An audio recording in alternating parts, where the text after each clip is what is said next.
Welcome, everyone, to another Fresh Crack Live. It's been a little bit of time since I've done one of these, but I thought it would be fun to get on here. Grease and I didn't get to go live earlier this week on Monday night like we've been used to because Grease came down with a little bit of a cold, a little bit of a bug. But we're going to be back live on Monday with our normal podcast live show. We're going to be doing something fun with our buddy Casey Bright live. We're going to be picking a barrel on that show. So mark your calendars for I think we normally go live around 8 p.m. Central Time, 9 Eastern Time. So be looking for that on Monday. But I wanted to do a Fresh Crack Live. So these are little shows that I've been doing where I grab a bottle of something I haven't had or haven't had in a while, and I go ahead and crack it open and see what it's like. So tonight I've got something I've never had before, and it was actually picked up by my buddy Eric Greenway for me. This is an Old Overholt 11-year rye. So this is something that came out late 2020. I think it was around October. It's about a $75 MSRP, and it is a 11-year-old rye. So this is made by Beam Suntory, by the Beam brand in their ryes.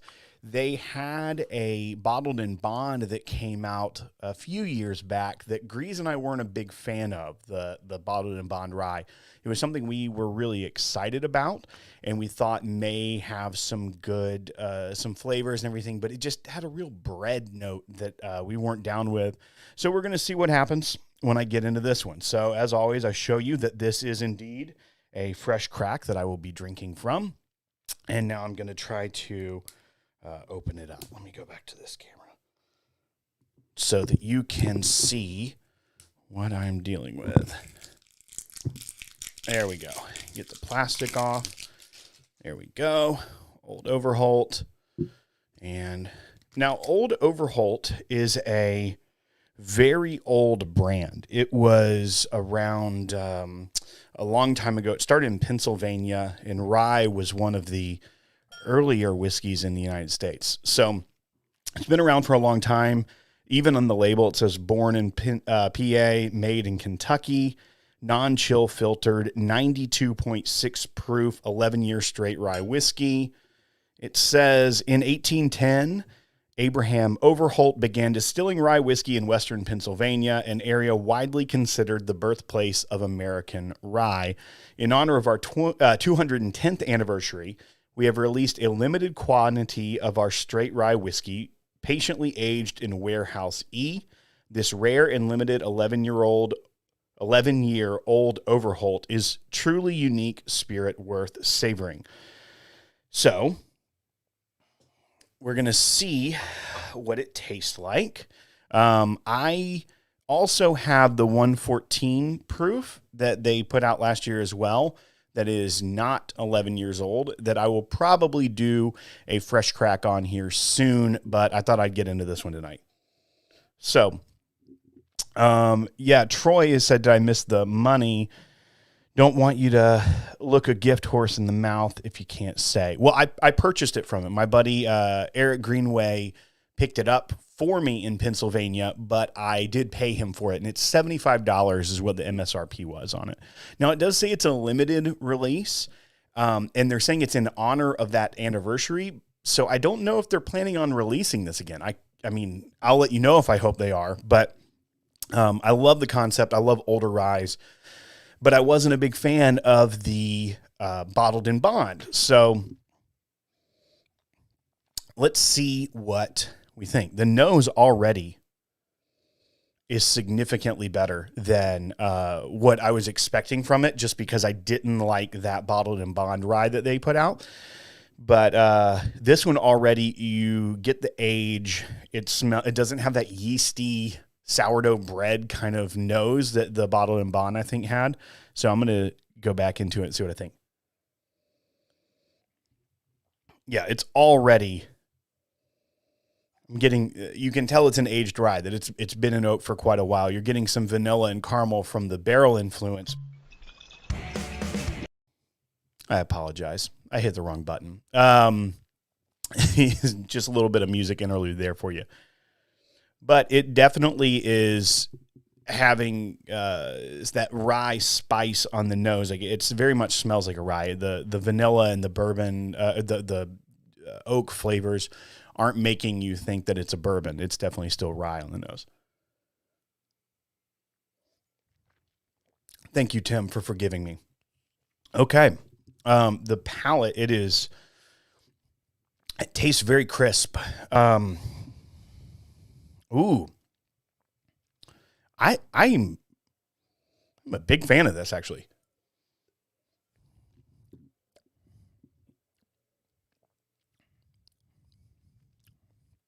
I'm trying to figure out what I'm tasting. This is the first whiskey drink of the night.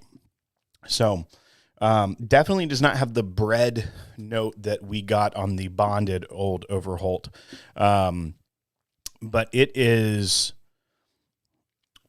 got a little bit of creaminess to it, which like I said, the proof is in the 90s. Let's go back to that one. Let's see.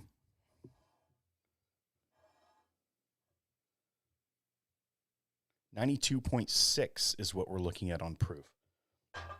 So it's a lower proof, but definitely a great mouthfeel. It's non-chill filtered. It's got a creaminess to it that is really good, and it's sweet. I'm getting a good amount of the barrel influence, which at 11 years old, that's a pretty high aged rye. Like, you're not getting a ton of ryes in the marketplace, especially for this price point, that are 11 years old. Rye, they release a little bit earlier. It typically has a ability to mature a little bit faster, or at least to be palatable in a younger form, which bourbon needs a little bit more time.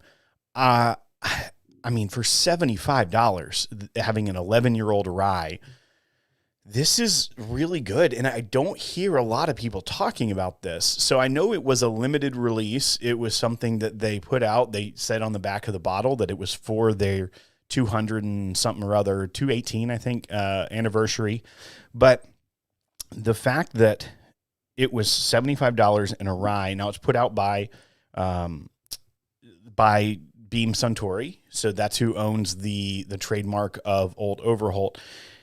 They don't tend to overprice things, I feel like. I think about the Knob Creek single barrels that are 15 years old, and they're not ridiculously priced. Even their limited release Knob Creek still put out are still a lot of times sub $100, and that, to me, they typically put lower price points, MSRPs, on their products. Now, Tim Evans is saying it was Ohio and Pennsylvania only. I'm hoping that this was a trial run to see how it did, and hopefully in those markets it did well. And now that's the historic area that Old Overholt came from Western Pennsylvania, so near Ohio.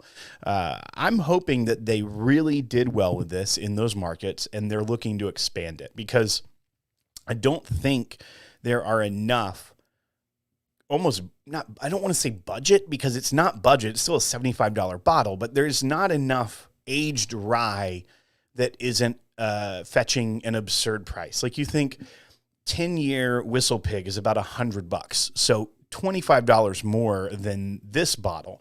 You think about the Kentucky Owl Ryes, which I'm a huge fan of and are fantastic. And I think at the higher proof, they're on a different level than this. But bang for your buck for this proof and the mouthfeel and everything. It's great and it's crisp enough. It's got these almost like cobbler flavors. Like that's what it reminds me of, like a peach cobbler in the summer, or maybe an apple pie, because it's got the sweetness and it's got the but a little bit of the spice in there from like if it's a cobbler or a pie, there's some cinnamons going on, there's some spices going on that round it out, but still it's not it's bright enough that you can drink this in the summer.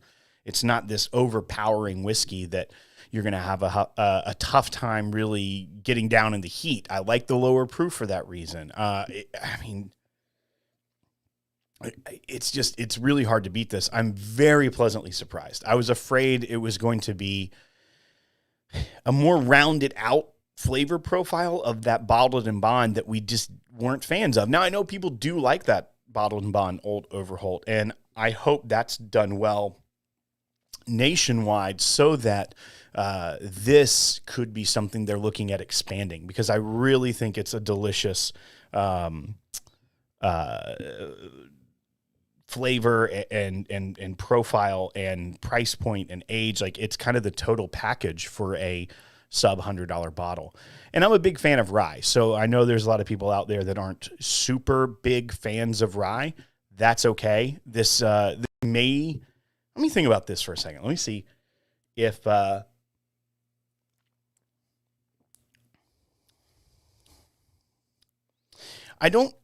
think that this could be a gateway rye for people.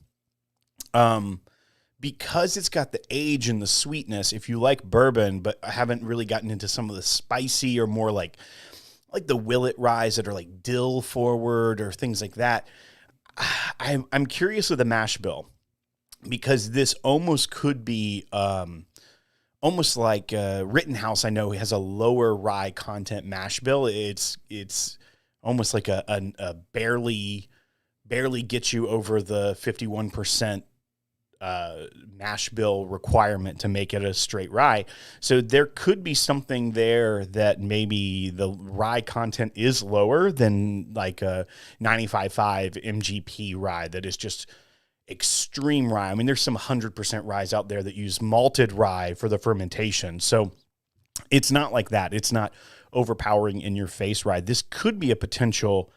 It's mellow enough, it's aged enough, it's mature enough. This could be a rye that gets people into rye that haven't maybe ever experienced a rye, haven't liked rye in the past. This could be something that kind of gets you there. Let's see. DC said, support the podcast by joining Patreon and get exclusive content, behind the scenes footage, and other exciting perks. Thank you so much for putting that up. That's right. We have a goal, and I think we're 6 patrons away, that when we get there, Grease is going to do a special bottle raffle, no cost, just for patrons. So that's a good reason to sign up. As well as we have something called Town Hall that we do a couple times a month, where folks get on a Zoom call with me and Grease. We drink whiskey, we make new friends, we get to know each other, and it's live. And that's one way to have interaction with us that you may not get in another place if you're into that. You also meet some really good people and learn about whiskey a little bit, maybe learn some good stories. You have a lot of laughs and drink a lot of whiskey online with some new friends. So that's a level of Patreon. There's also others that get you swag and just support us, but it also gets you into things like if there is a barrel pick coming, which hint, that may be something that's coming on Monday night. You may see that live being picked. That are things that we have exclusives for patrons. That's one way to do it, is to go through there. So check that out at patreon.com/thepodcast. If you're watching this channel and you're new to it, welcome. Normally it's my co-host, Grease, and I. We do a podcast about whiskey called The PodCask, and we've been doing that for 5 years now. You can listen to the audio version, or you can subscribe here and you'll get it as well. We do other content. I think Grease is editing a new video as we speak that we're going to release this weekend that you'll be able to see. And there's a lot of other fun things that you can do if you just go ahead and subscribe to this channel, ring the bell so you get notifications. We also have a store. You can get PodCask swag like this hat, which is I think we call it the metal hat or something. It's a familiar style of rock and roll lettering that has the PodCask on it. That's one that's up there. We have our circle glass logo hats. A lot of good stuff there. Super fun. Hope everyone's doing well. Thank you all for watching on a Friday night. I encourage everyone that's watching, though, and if you catch this on the replay, go over to our buddy ADHD Whiskey's channel. That's Matt Porter. He's doing a contest, and I'm sure many of you watching know about. It's called Matt Madness. It's a bracket-style whiskey blind tasting competition. I won against Sean Paisley from, or as I call him, Sean Pasty, from Bourbon Junkies in round one. Grease and Dan from Bourbon Junkies tied, so I will have to face the two of them in round two to try to advance. That'll be coming up soon, but there's another iteration tonight. There's a new competition. I believe it's, oh man, this is terrible that I'm not, maybe Mash and Drum and Bourbon Wrench and someone else, not Destination Bourbon. I think they already went. I'm leaving one other person out, but it's three people tonight are going head to head because Trev from Bourbon Wrench didn't get the samples because of a storm. So y'all check that out tonight over at our buddy Matt Porter's channel, ADHD Whiskey. It's going to be a lot of fun. I'm going to be watching. It's great Friday night entertainment. That's one reason I want to get on here early, because I believe it's about 45 minutes away. So you should go watch that and enjoy it. Other than that, that's all I've got tonight. I would say on our buy, bar, pass rating scale, that's what Grease and I do. A buy is if you see it, purchase it, you want it. Bar is it's pretty good. We may like it. It may not be something you like. We may see merit in it, but we don't like it. So try to find it in a bar. Pay for a pour there. Don't invest in a whole bottle yet and see if you like it yourself. And then there is pass, which is just don't waste your money. That's our scale. So it's pretty simple. I would rate this a buy. We'll probably have it on the show soon because I want Grease to try it. Thank you to my buddy Eric Greenway for hooking me up with this bottle and letting me get to try this, because it was a Pennsylvania and Ohio exclusive, but hopefully they'll expand this because this is really good. Like, I may have to write a letter to Beam Suntory and say, we want more of this. This is good. This is very good. Take all the bottled and bond you have, age it. Just 7 more years. Don't put that product out. Put this product out. It's a heritage brand. It's been around a long time. This is what it needs to be. It needs respect. It needs to be something that people see. They see Old Overholt and they need to respect that. They want to bring that in their house. They want to display it. They don't want to have a cheap mixer or a well whiskey with Old Overholt.